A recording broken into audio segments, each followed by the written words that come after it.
pessoas o qual nós amamos, o qual nós queremos estar junto, nós convidamos para participar. E essa pessoa que convidou você, você que é visitante, ela tem um apreço muito grande pela sua vida. Então você que foi convidado, deixa eu só conhecer, assim, visualizar os convidados aqui. Levante a mão, você que foi convidado para estar aqui, 1, 2, 3, 4, 5, 6, 7, 8 vidas. Aleluia! Você pode aplaudir a Jesus? Louvado seja Deus. Vocês são muito preciosos. Aleluia! Até o final do culto, eu não vou resistir. Eu creio, em nome de Jesus, meu coração aqui está pulando, mas eles vão resistir firmemente. E hoje é um culto de Natal, é um culto diferenciado, porque sabemos o motivo que estamos aqui. Talvez, se você veio neste culto de Natal procurando um barrigudinho de barba branca, gorrinho na cabeça e falando ho, ho, ho, você não vai encontrar neste lugar.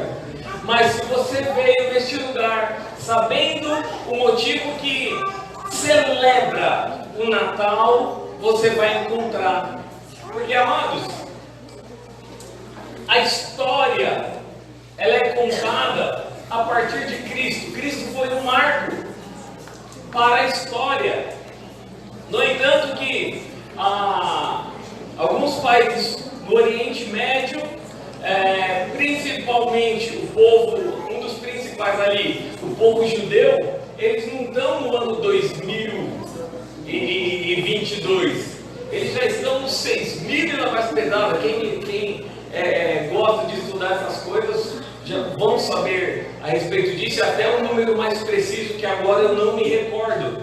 Mas por quê? Porque eles não contam a partir da vinda de Jesus, do nascimento de Jesus. Mas na história, Jesus não foi somente um profeta. Na história, Jesus é um marco onde todos nós vivemos o nosso dia a dia baseado nesse calendário que partiu do nascimento de Jesus. E hoje eu quero compartilhar então o tema nesta manhã, um Natal em minha vida. Eu quero compartilhar esse tema. Diga assim para a pessoa do seu lado: é muito importante viver um Natal em sua vida. Amém? Por que eu estou dizendo isso? Porque o Natal, de acordo com a língua portuguesa, é um substantivo masculino, mas que ele significa dia do nascimento. Então, Natal, dia do nascimento. Tem até um amigo nosso, pastor, já pastoreou aqui esta igreja, pastor Natalício. Ele nasceu, se alguém adivinhar o dia que ele nasceu, para ter o nome de Natalício, né? Se alguém adivinhar, no final vai ganhar um marcador de página. Mas nasceu dia 25, então o Natal ele representa o nascimento. E para nós cristãos, ele tem um significado muito maior, porque ele marca o dia onde celebramos o nascimento de Jesus Cristo, amém? Nós celebramos o nascimento de Jesus. Mas o Natal, ele marca as nossas vidas. Cada Natal existe uma história. E eu quero ser breve para falar de 4 pontos que o Natal, ele marca em nossas vidas. O primeiro dele, existe a fase do encanto do Natal. Quem aqui, de verdade, gosta do Natal, que fica tudo luzinha piscando, fica o shopping decorado, você está andando na Aricanduva, de repente você vê à noite um ônibus piscando? Quem nunca viu um ônibus piscando, né? Gente, fica a coisa mais linda, até os ônibus ficam piscando. Então existe o próprio, aquele encanto, aquele tempo, aquele período de Natal. E aí cria-se expectativas, e marca-se datas, marca-se comemorações, para fazer no dia 25, na data do Natal. Mas não é só isso que acontece. no tempo do Natal sabemos que Jesus nasceu, mas também existem presentes. Tem aqueles que falam, oba, vou ganhar presente. E tem aquele que fala, oba, vou comprar presente. Fase adulta é desse jeito, opa, enquanto está criança, enquanto está jovem, eba, vou ganhar presente e tal. Mas quando está na fase adulta, fala, eba, vou comprar presente. Acontece, são fases que nós passamos, mas também tem uma outra fase no Natal, que é a fase da amizade. É a fase que se espera para rever amigos, é a fase que se espera para encontrar alguns familiares, é a fase que se espera para ser grato, é o tempo que celebramos sim que Jesus nasceu, mas é o tempo também, amados, de colocar uva passa no arroz, é o tempo de colocar maçã verde na salada de... Aí eu tenho um monte de gente que não gosta disso, por favor, irmãos, lembre daqueles que não gostam também, porque pensa num trem terrível, né, para quem não gosta, comer maçã. Amado, eu gosto de sentir maçã na salada de fruta e não na salada de maionese, né? Mas existe esse tempo também, que é o tempo ali da amizade. E existe também no Natal, o terceiro tempo que eu quero compartilhar, existe o tempo de passeio. Quem gosta de viajar? Quem gosta de passear? Tem um povo que gosta de passear e não tem nada de errado com isso, amado. Não tem nada de errado em fazer um passeio saudável, um passeio onde você vê uma cachoeira, um passeio na praia, um passeio com amigos, uma viagem é tão gostoso, é tão precioso. Então existe esse tempo também de passeio. Talvez você não fica na sua casa no Natal, talvez você vá para a casa dos seus pais, dos seus irmãos, dos seus amigos. Existe esse tempo e ali lembra-se também que Jesus nasceu. Isso é muito importante ter esse tempo. E tem a quarta fase que eu quero compartilhar. Tem outras, mas eu quero falar dessas quatro. Existe a fase família. E o que é a fase família? Aqueles que gostam de ficar reunidos com as famílias, que gostam de estar junto, que preferem não sair para fazer passeios longos, mas preferem se reunir, curtir aquele momento, Jesus nasceu, a gratidão, obrigado por estar em família, janta na casa do pai, almoça na casa da sogra, ou vai para a casa dos filhos, junta ali as panelas no dia seguinte, está tudo certo, vamos comer o restaurante, a comida, né? O restaurante, então vamos. E tem gente que tem esse tempo, e esse tempo também é muito precioso. Mas o que eu quero falar?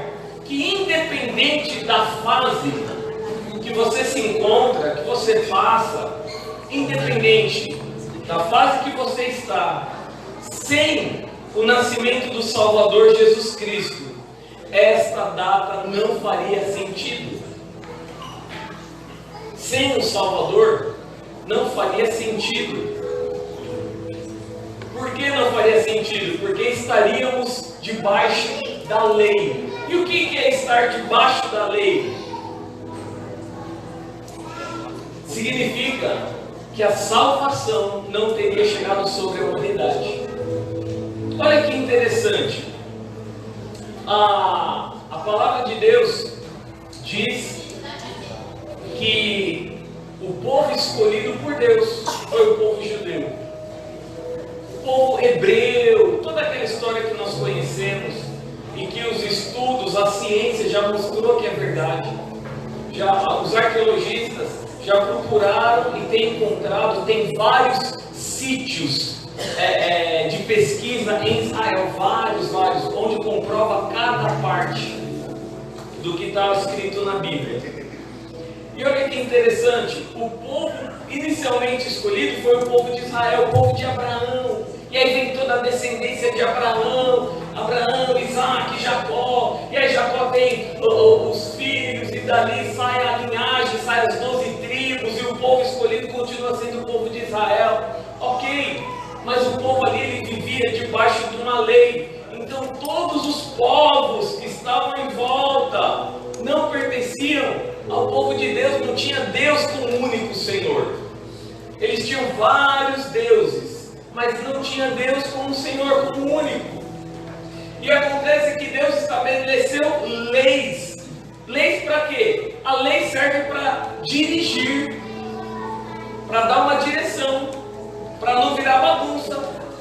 A lei serve para isso. Temos em nosso meio pessoas que conhecem leis. E a lei o que? Ela dá limite. A lei ela vai funcionar como um guarda-reio do lado da pista. Se ultrapassar, vai dar ruim. Então a lei que Deus estabeleceu para o povo, para que continuasse sendo o povo dele, precisava de quê? De quando uma pessoa pecasse, ela precisava sacrificar um animal, não ela, mas tinha que levar até o sacerdote. O sacerdote imolava aquele animal e sacrificava ele pelo pecado daquela pessoa, e então haveria o perdão. E era assim que Deus instituiu uma lei. E se Jesus não tivesse vindo, continuaria esse costume. Teria que aceitar Deus como Senhor e imolar os animais pelos pecados da humanidade.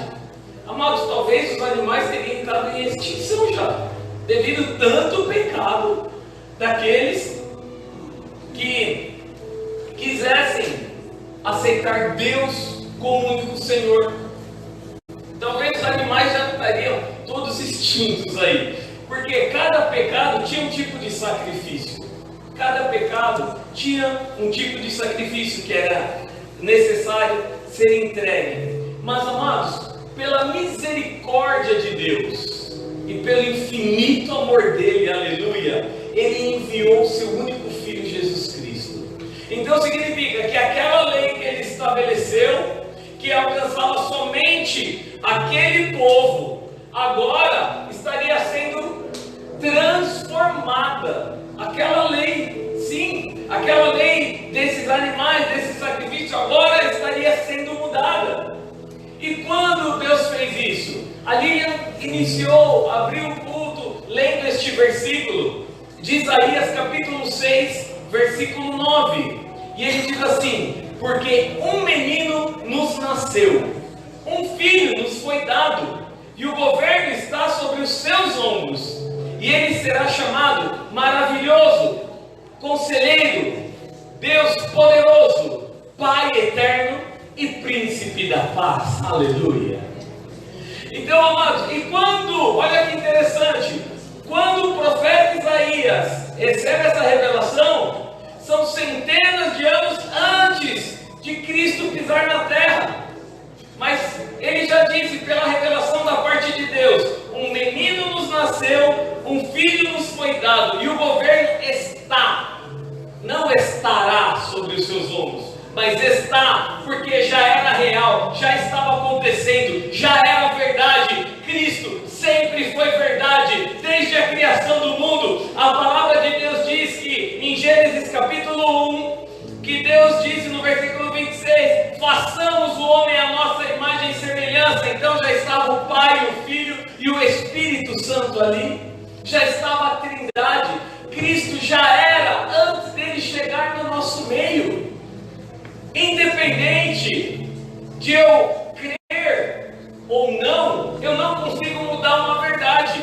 Por exemplo, se eu falar assim, eu não acredito no ar, eu acreditando no ar ou não, ele existe, sim ou não? Sim.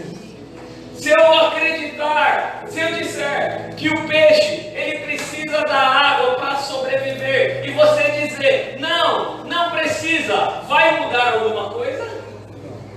Por quê? Porque o peixe precisa da água. Assim é a palavra de Deus. Ela não necessita que eu e você acreditamos para ela ser verdade, porque ela é a verdade. Ela é a palavra de Deus. João capítulo 1, versículo 1 diz: e o verbo se fez carne. Aliás, no princípio ele era o verbo era com Deus e o verbo era Deus. Versículo 2. Versículo 3: todas as coisas foram feitas por intermédio dele, sem ele, nada do que existe teria sido feito. Então, não depende de eu acreditar para ser verdade. ela é verdade por si só. No princípio ele era o verbo, versículo 1, está dizendo, ele era o verbo. Quem era o verbo? No princípio era aquele que é a palavra, esse é Jesus, e ele estava com Deus e era Deus. Aleluia, louvado seja Deus. Ele é Deus na tua vida, ele é Senhor. Então, amados, não necessariamente eu preciso acreditar para a verdade bíblica acontecer, porque ela é real, mas para que ela tenha efeito em minha vida, eu preciso acreditar.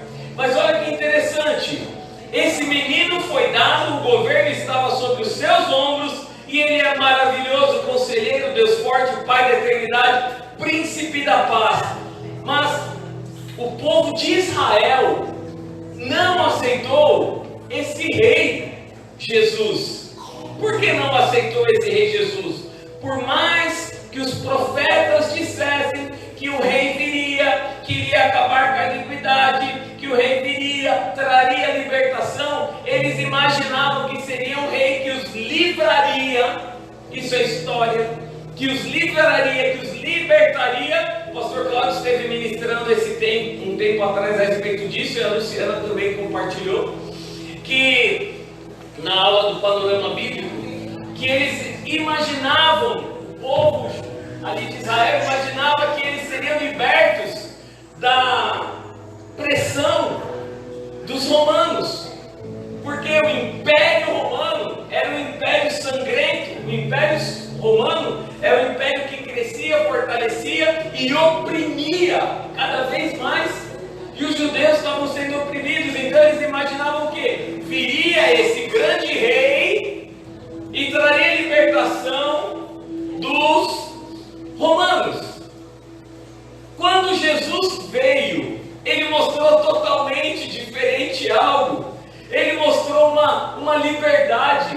Jesus não somente libertou do Império Romano, mas Jesus fez muito mais do que isso. Ele nos livrou das garras de Satanás, e ele nos tirou de somente criação de Deus e nos colocou como filhos de Deus. Aleluia. E aí começa um outro contexto totalmente diferente. Antes criatura de Deus, agora filho de Deus. E quem me fez filho? Jesus. Lá no versículo 11 e 12 de 1 João diz assim: ele veio para o que era seus. Coloca por favor, João capítulo 1 versículo 11. Ele diz assim: ele veio para... Isso, obrigado. Veio para o que era seus, mas os seus não o receberam. Os seus quem? O povo de Israel. Eles não aceitaram, eles não receberam Cristo como Senhor.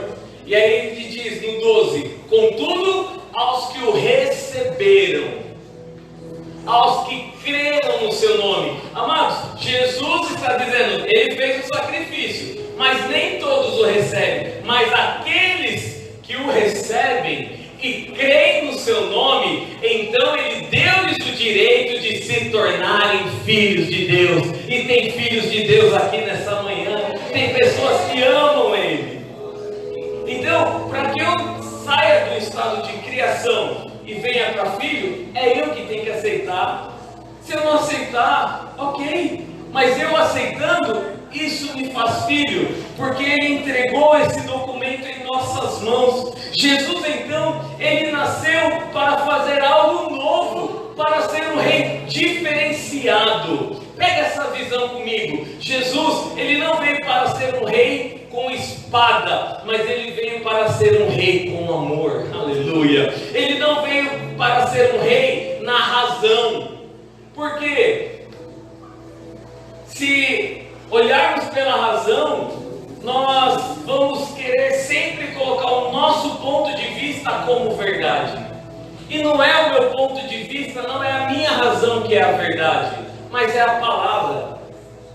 Jesus disse: se alguém te pedir a tua capa, dê também a túnica. Se alguém te chamar para caminhar uma milha, olha o seu Ayrton que caminha uma milha aí, eita glória, caminha 2 com ele. Vai que o seu Ayrton te chamar para caminhar 2, tu vai caminhar 2 com ele agora, né? Então aí está na caminhada ali. Então se alguém te chamar para fazer, com alegria. Então isso sai da razão. Jesus ele não veio para mostrar a razão, mas ele veio para mostrar a misericórdia. Ele não veio para ser movido pelas emoções, mas para ser conduzido pelo Espírito. Não para viver pela lei, mas para viver debaixo da graça que ele derramou. Olha aqui um rei, que rei diferenciado, que fez algo novo, que fez algo diferente dos demais reis. Talvez o povo estava esperando um rei semelhante a Davi, que se impunha, que se posicionava, que lutava, que puxava a espada. Mas, amados, o reino de Jesus foi completamente diferente do de Davi, porque Jesus não precisou usar a espada. Mesmo assim, ele alcançou a minha vida e alcançou a tua vida. Aleluia! E o ponto é o quanto nós estamos enxergando essa bondade e essa misericórdia de Deus conosco. O quanto realmente esse Natal tem sido um Natal na minha vida, um Natal na minha história. Quanto eu tenho enxergado esse nascimento de Jesus em minha vida. Deixa eu compartilhar algo. Você está aqui, você não é um erro da natureza, não. Talvez você olhe e fale assim: mas aconteceu tantas coisas na minha vida que eu não consigo ter o Natal, eu não consigo ter a alegria, eu não consigo enxergar quem é esse Jesus. Deixa eu te falar uma coisa. Independente do que aconteceu no passado, a tua história no passado, esse mesmo Cristo é misericordioso para perdoar o teu pecado e o meu pecado. O sacrifício dele foi por toda a humanidade, mas todo aquele que recebe isso vive algo diferente. Vive algo diferente, tem algo diferente na vida. Talvez você fale assim: mas eu nasci porque eu fui um erro. Aconteceu lá, meu pai e minha mãe estavam trocando ideia lá, ainda era jovem e tal, e aconteceu, ela engravidou. Independente, não estava no plano do seu pai e da sua mãe, mas você não escapou do plano de Deus. Jeremias capítulo 1, no versículo 5, a palavra do Senhor diz que antes de você estar no ventre da sua mãe, o Senhor já te conhecia. Diga para a pessoa assim do seu lado: você é muito importante. O Senhor já te conhecia. Uau! O Senhor já te conhecia. Ele já te conhecia. Você não é um erro. Você estar aqui nessa manhã não é um erro, não é uma falha, não. Falha, um erro sobre a humanidade foi o que aconteceu lá no princípio. Todos já ouviram a história de Adão e Eva, que estavam os dois andando no paraíso lá, e de repente apareceu a serpente, e diz as historinhas que ali a serpente apareceu para Eva e entregou uma maçã. Por isso que eu falei da historinha, porque não significa que foi uma maçã, mas é interessante que, puxando a raiz da palavra, da tradução bíblica, fruto e maçã tem o mesmo significado. Pastor, então foi a maçã? Não estou dizendo, mas eu estou dizendo que é a mesma palavra. Então pode ser que sim, ou pode ser que não, mas está dizendo o fruto, a Bíblia diz, não a maçã. Mas ofereceu então o fruto, e Eva comeu, e Eva também entregou para Adão, e aconteceu o pecado. Porque o pecado não estava em comer o fruto, mas o pecado estava na desobediência. E então entrou o pecado sobre toda a humanidade. Porque assim como aconteceu com Adão, a partir da geração dele, todos começaram a carregar aquele fardo. Independente, eu escolhendo ou não, eu carreguei também esse fardo. Mas não é só isso. Nós também já ouvimos falar da história da cruz. Jesus que foi crucificado, desse Jesus que nasceu, que nós falamos até agora, mas que por decisão própria, ele não negou o chamado de Deus sobre a vida dele, e ele foi para a cruz. E por mais que dizem, mas ele morreu. Sim, Ele veio em carne e como carne morreu. Mas ao terceiro dia, ele ressuscitou e vivo está à destra de Deus. Aleluia! E não só isso, aleluia. Você pode aplaudir ao Senhor então? Ele morreu, ele ressuscitou, aleluia. E ele vivo está à destra de Deus. Mas como assim? Ele se colocou de pé sim? Ele transpassou paredes e disse: Tomé, toca nas minhas mãos. Ah, mas como assim? Então vamos pegar o próximo episódio. Os discípulos estavam lá pescando e Jesus estava fazendo churrasco na beira da praia de peixe. E ele grita: o que vocês pescaram? Pegaram alguma coisa aí? Quando então os discípulos olham, João, o discípulo amado, olha e fala: meu, essa voz é de Jesus. Pedro arranca a capa dele, mergulha, vai até Jesus. E Jesus está fazendo churrasco, então ele estava em carne, mas não em corpo igual ao nosso. Ele já estava num corpo glorificado, aleluia. Um corpo onde matéria, espaço já não consegue mais segurar, não consegue limitar, não consegue prender. Existem aqueles aqui no nosso meio, assim como eu, que gostam dessa tal de física quântica, que traz dentro da ciência, e a física quântica explica isso, que a matéria e as coisas que são visíveis aos nossos olhos depende daquele que está enxergando. Em resumo, tá? Não dá para falar de toda a física quântica, mas em resumo é isso. A matéria que existe, ela depende da observação daquele que o faz, depende então do observador. E o corpo de Cristo glorificado, já não estou falando que Jesus estava em física quântica, mas eu estou falando que nada mais segurava ele, nada mais limitava. E a física quântica quer mostrar isso, mas a palavra de Deus mostra por outro caminho, e a ciência tem descoberto a cada dia isso. A razão da fé. Pastor, razão da fé? A fé não dá para encontrar uma razão. A razão é crer para que aconteça. Assim como Cristo aconteceu com Cristo, independente de eu acreditar ou não, ele aconteceu, ele é real. Esse Cristo que foi crucificado, ele ressuscitou, ele morreu e ressuscitou. Mas ele fez isso para nos livrar daquele pecado que Adão cometeu e daquele jugo que veio sobre a nossa vida sem querer. Existem algumas coisas que acontecem e mesmo você não querendo, acontece. Quantos aqui são casados? Casado, papel, tal, direitinho. Direitinho que eu digo, não papel. Por quê? O seu CPF acaba sendo vinculado com o seu cônjuge. Depende daquilo que você vai fazer. Se houver alguma restrição, se houver qualquer coisa, puxar ali e vai falar: olha, tem alguma restrição, tem algo que está em aberto. E assim acontece. Poxa, mas não foi eu que fiz a dívida, foi meu cônjuge. Tudo bem que foi seu cônjuge, mas aquilo você vai estar carregando. Só que eu quero dizer, quando ele também prosperar, tu também vai prosperar, aleluia. Vai vir também a bênção sobre a tua vida. Então, o pecado que veio pela descendência, mas Jesus ele veio para ser esse sacrifício vivo. Poxa, pastor, mas precisava Adão ter feito isso? Eu também acho que não precisava Adão ter feito aquilo. Mas Romanos no capítulo 3, no versículo 23, diz que todos pecaram e foram separados da glória de Deus. Então não é uma questão de eu acreditar ou não, é real, é fato. Já aconteceu, todos pecaram e foram separados, todos pecaram a partir de Adão.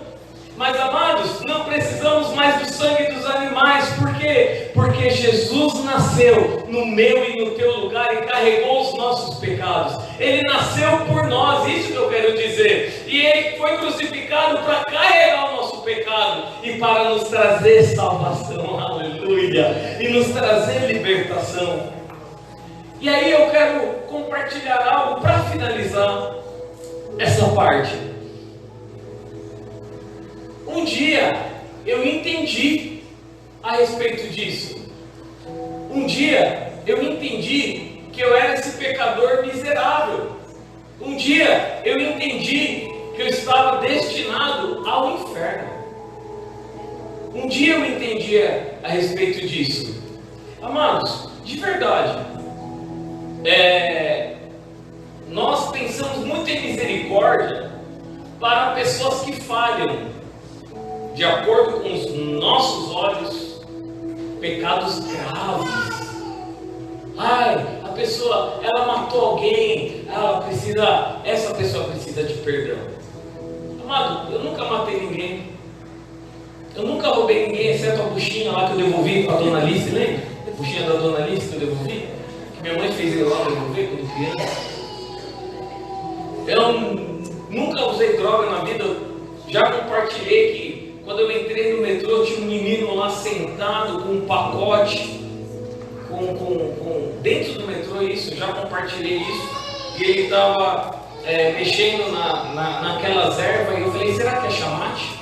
Porque não conheço, não sei cheiro.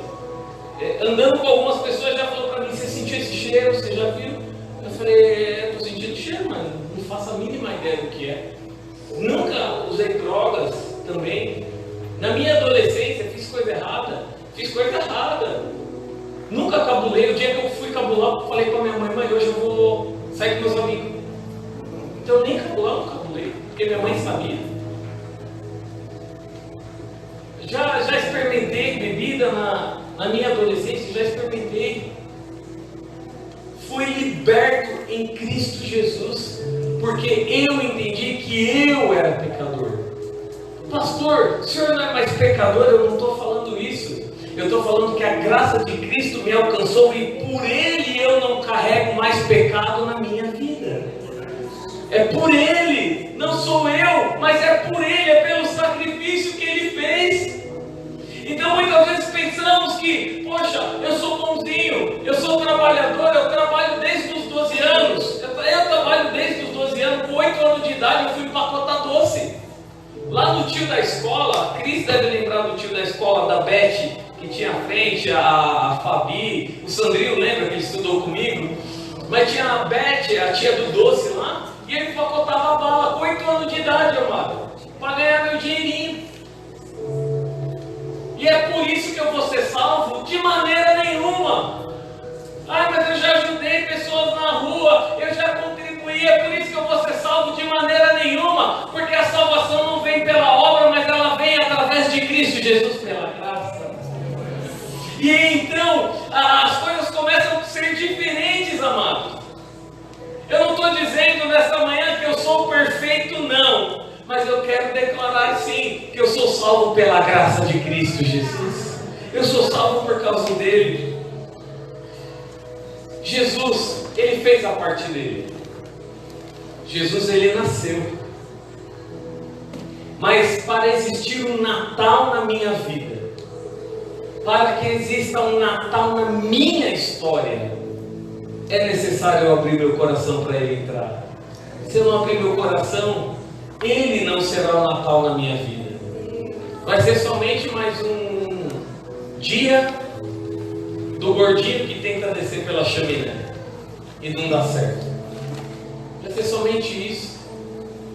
Todo canal que você liga agora é filme de Natal, é música de Natal, é tudo de Natal, é ônibus de Natal, é shopping de Natal, é tudo de Natal. Entra-se tudo naquele clima. Mas se eu não celebrar o verdadeiro aniversariante, de nada faz sentido. Um Natal em minha história, mano. Um Natal em minha vida, que é o tema desta manhã, iniciou no dia que eu aceitei Jesus. Eu tinha 12 anos de idade. Pastor, depois você pecou? Pequei. No dia 17 de abril de 1993, eu fui batizado nas águas, alguns aninhos atrás. E depois do batismo, o senhor pecou? Pequei. E depois da Santa Ceia, o senhor já pecou? Já pequei. Amados, quando deixamos de fazer algo pelo nosso próximo, que temos condição de fazer, nós já estamos pecando. Quando a minha mente vai para um lugar que o Senhor não se agrada, eu já estou pecando. Mas eu quero te dizer, assim como eu, você pode ter o perdão todos os dias do Senhor a cada momento.